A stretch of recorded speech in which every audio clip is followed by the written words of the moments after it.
right, welcome back. So we have our group frequency distributions that we're going to look at now. So these are going to be tackling larger data sets. So we got lots more numbers that we're dealing with.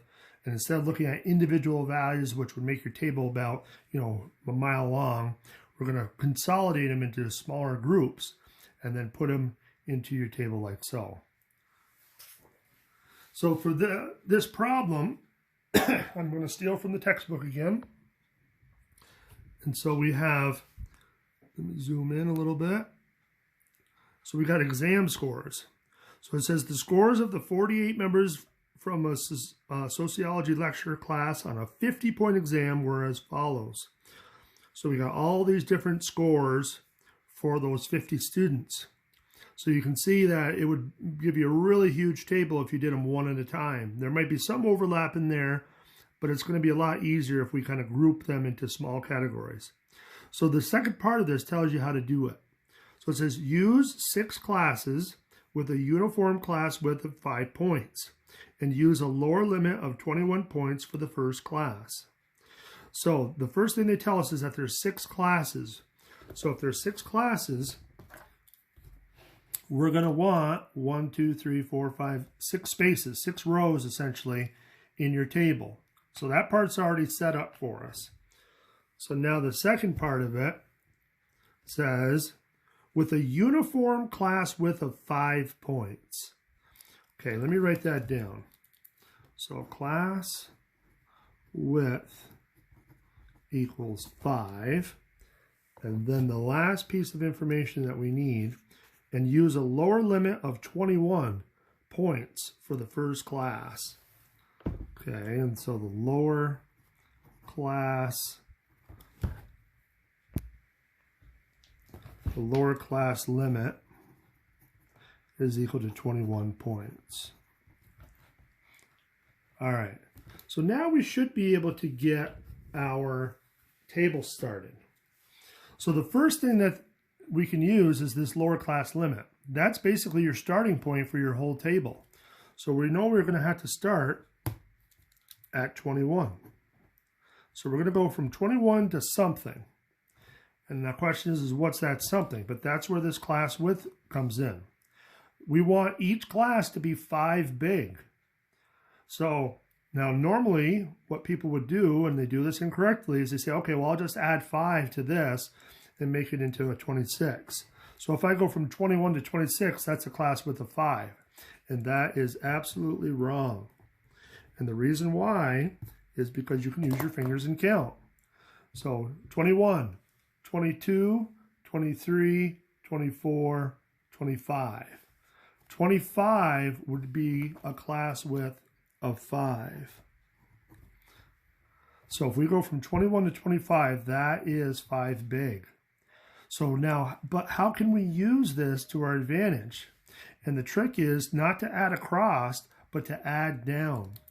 So we want to add 5 downwards, or down, however you want to phrase it. So if we kind of go this way and add 5, 21 is the start of the first one, but 26 must be the start of the next one, because we're just going to add 5. And we can keep doing that all the way down.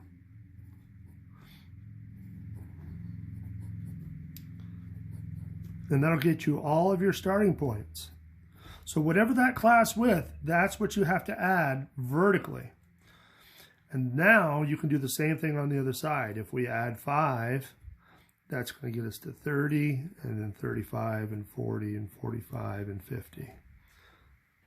So just be careful. Don't add the class width across. It never works that way. You have to add it vertically. Now comes the tedious part. So remember, we had 50 values that we had to put into the table. Now I'm going to be lazy and I'm going to cheat because the back of the book for the instructor has all the answers. So here's what our table is going to look like. So from 21 to 25, let me zoom in a little bit for you. So 21 to 25, it's got a frequency of 1. So I'm going to just cheat and write that in.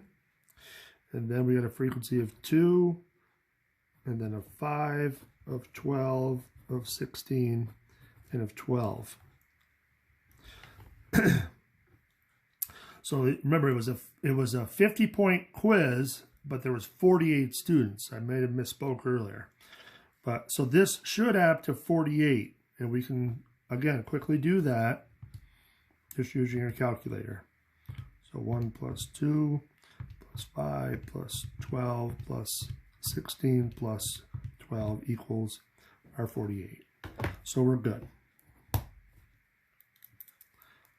And I'm going to run out of lead here pretty quick. Okay, so that gets you your frequencies, and then we can create our relative frequencies, remember, the same way. So we just got to divide. So if we said 1 over 48 and divided it on your calculator, top first and then the bottom. So it looks like we're going to get about 2%, 2.1 if we rounded it. Then I'm just going to fill the rest of them in.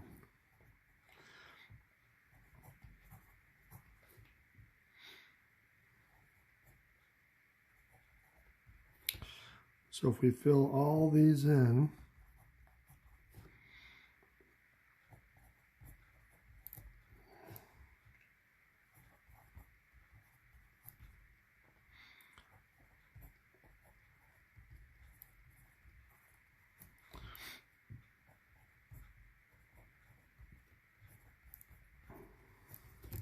so that will give us our relative frequencies.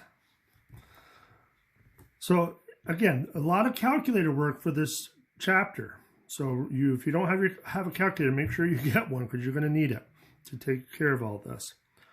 So that wraps up this section, or excuse me, this portion. So now we can go on and do our histograms and relative frequencies and all that good stuff. But we're going to stop here, and then we're going to look at other ways that we can do and summarize distributions of data. Stay tuned.